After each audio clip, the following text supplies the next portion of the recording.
بسم الله الرحمن الرحيم. السلام عليكم ورحمة الله وبركاته. My dear students, this is the 8th lecture. We are still talking about the description of English vowels. If you remember, we said that we have 3 criteria that we normally use to describe vowels. These criteria are lips rounding, tongue height, and tongue advancement. So if we start with lips rounding, let's apply this criteria to vowels and see. Actually, lips rounding is related to the shape of the lips during the pronunciation of the vowel. Actually, we have several lips shape, but we are more interested in 2 of them, which are rounded lips and unrounded lips. When the lips are rounded, it means that the corners of the lips come close to each other. Okay? While when it is unrounded, the lips may take a spread shape or neutral shape.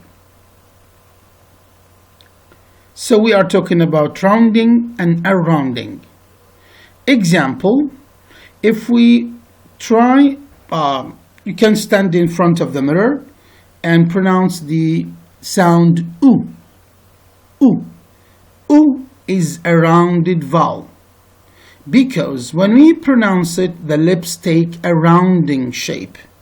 So if I ask you to describe the sound oo, the first feature you should give is that the sound oo or the vowel oo is rounded vowel, is a rounded vowel. While the sound or the vowel e is an unrounded vowel because when we pronounce it, the lips take a spread shape as if you are smiling. Now let us practice. Try pronouncing oo and directly go to e and try to feel the difference in the shape of the lips. And it's better to practice while you are putting your mirror in front of you and look at your lips. Let's start practicing. Oo, e, oo, e, oo, e. You can clearly see and feel that in the pronunciation of oo, the lips are rounded, while in the pronunciation of e, the lips are not. The second criteria is called tongue height. Actually, this criteria is related to how high the tongue is during the pronunciation of the vowel. Here we are talking about 3 levels. Either the vowel can be high, mid, or low. There are other features which can be used, other terms. For high, they usually say close. And for low, they usually say open. When the mouth is closed or the mouth is open. So we can say high, mid, and low. Example, in the pronunciation of the vowel e, the tongue is high in the mouth. So this vowel is a high vowel. We call it high vowel. Why?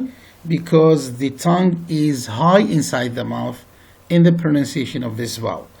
While in the pronunciation of the vowel just like the word bird, heard, word, in the pronunciation of the tongue is mid between high and low positions. The tongue is almost in the middle of the mouth. It's neither high nor low. While in the pronunciation of the vowel the tongue is low. So this is a low vowel. Now let's practice moving from E to R, one after the other smoothly, and you can feel how your tongue is going to move inside the mouth. Actually, it should be it should start lowering with A and becomes very low in R. Yes, let's practice. E, R, E, R. I think you can feel that your tongue starts dropping and lowering with to become in the middle and with R to become low inside the mouth. That's why R is called a low vowel or an open vowel. The mouth is almost open, actually.